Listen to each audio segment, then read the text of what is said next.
I think I need to stand in the morning just to get the juices flowing.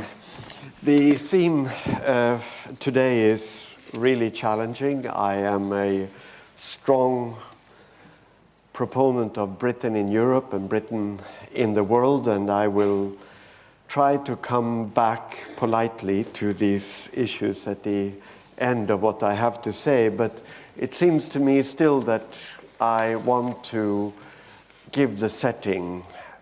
It's fantastic to see so many people here engaged, young people in our generation of challenges. There is no question that we're living in a world of cynicism. There's no question that we are in a new paradigm shift. It's not been defined, and it's not clear what to do with it. That is the task ahead of us. For some of us who have been engaged with development cooperation for a very long time, we draw the inspiration from the end of the Second World War. I hate to be historian with you, but it is so important. The World Bank was the International Bank of Reconstruction and Development. It was the moment of disaster and trying to find a way forward, rebuilding. We created the human rights regime in 1948, and we moved on. The United Nations now has a new leader, Antonio Guterres. If you haven't paid attention, please pay attention, because this institution is going to be even more important in the years ahead. And today, we need to have the institutional backing for what is coming. You know, some people speak about aid and development assistance as if it were only helping people who are suffering, people who are in famine, and famine today in the 21st century is unbelievable. There are still conflicts, but the role of development assistance is much more fundamental than that. It goes back to the very origin of the understanding of human progress. And if you only read one book in your life, please read Amartya Sen's Development as Freedom. This is the definition, the summary of what development is about. The expansion of individual freedom in a larger community. And Amartya Sen, the Nobel Prize winner, goes on to speak about the idea of justice, that deliberation, the talk, the one we are having here right now, is what defines and develops the understanding of what justice is. And a community without justice simply does not work. And if you are an economist, you know that the economics understands that the transfer of savings to opportunities is the most efficient way of creating a higher standards of living and greater freedom. W. Arthur Lewis, Nobel Prize winner as well, and from St. Lucia in the Caribbean, he formulated this in the theory of growth in the 1950s. We do not need to reinvent the wheel. And if within the United Nations framework of understanding, go to the Human Development Report that is being launched this week by UNDP, and you will find originally Mahbub ul Haq explaining what development is, the greater expansion of freedom. Why do I mention these people, Amartya Sen, Mahbub ul Haq, and W. Arthur Lewis? Because they do belong to a tradition of intelligent thought where Britain really has contributed. It belongs to a community of economic, philosophical, and yes, also human psyche, should I say psychology thinking, that forms the basis of understanding of where communities can go. Now, if you are looking to what Britain's role in the world could be, these kinds of thinking in a global context is extremely important, and I invite all of you to relink with that original history. However, we are in a really bad position today. I'll get back to Brexit, but the context is much more difficult. It's deep in Europe, it's deep around the world.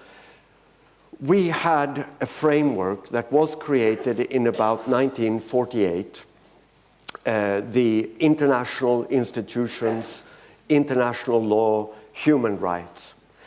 It was a bad couple of decades, but those of us who were engaged during that period knew what the orientation was. We could win. This could be possible.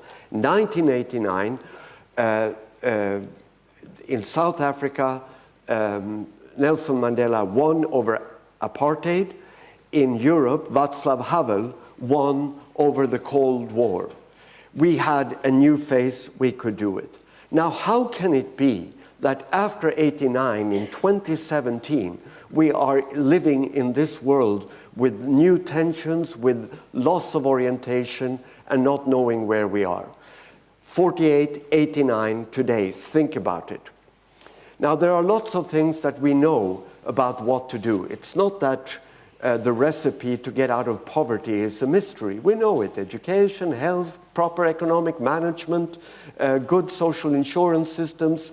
The key to that kind of change is known, and we can continue it. I thought that I would be bequeathing to the next generation, however, a framework that would allow governance to work, international relations to be discussed. Yes, we do not know the answer to energy sustainability. Yes, we do not know exactly what the balance is between an open market and the countervailing public sector interventions. Yes, we do not know exactly which education system lifts the most and helps the most talented at the same time.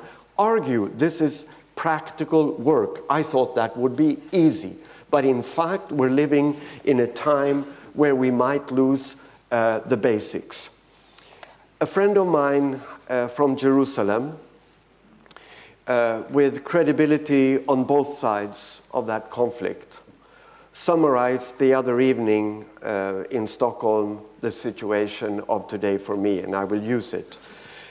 He said, today, we're living in a world without facts, without norms, and without accountability. And when you think of the world in these three terms, a lot follows. How can it be that that facts today is something that we have to emphasize? That we are living in a world where the arguments are sometimes factless. I would put to you that if there's something that is extremely important, is to come back to facts, to science, to verifiability. Just look at it and say what is there. Even facts in themselves become then political, because people are right now in the mode of denial, and that's extremely dangerous. Secondly, if you look at norms, norms has one side that is about values and another that is about legal. But values and legal together is extremely important, and that speaks to the institutions that we have. We used to call it governance, but I would put it more precisely today, norms and institutions. And they have to be strengthened, respected, and valued. And today we're seeing a lot of countries stepping out of the international institutions that we are facing. We saw that with the International Criminal Court, a lot of African countries being queasy about the consequences. We're seeing it now in the trade regime.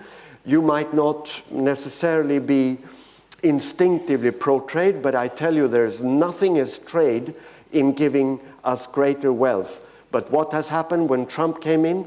Walking out of TPP, walking out of TTIP with TPP is Asia, TTP is Europe, and G20, just met recently, and they couldn't even agree on the necessity of to beat back protectionism.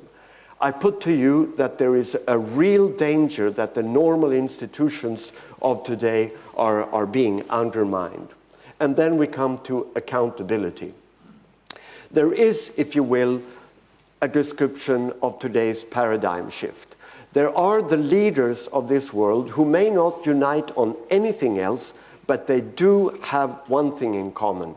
They want to dominate the executive power, they want to dominate the judicial power, they want to dominate media and business and the economic sources of power.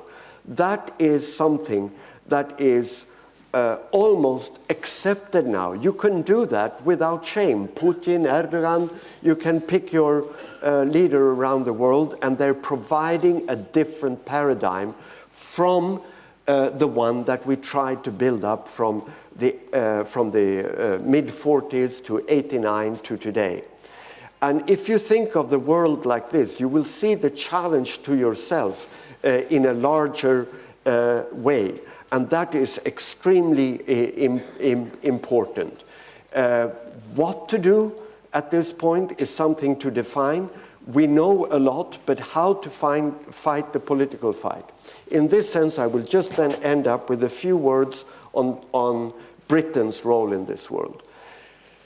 I belong, obviously, to the strand of thinking that believes that Britain belongs in Europe, that Brexit is a capital mistake, and that the consequences of Brexit are bad, worse, or catastrophic. There is no upside.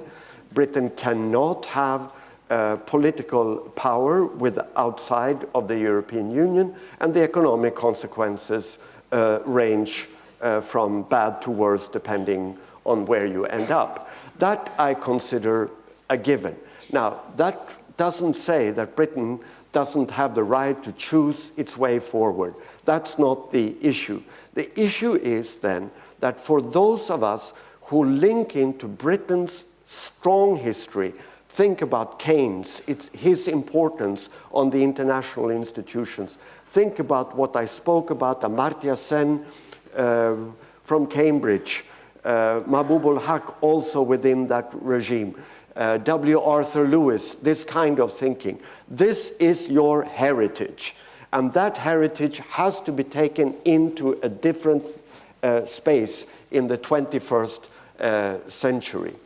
Now, if you yourself use the frameworks of facts, norms, and accountability, I am sure that these 2 years will be very exciting, and Britain will be back in the leadership of the world and in Europe. Thank you very much.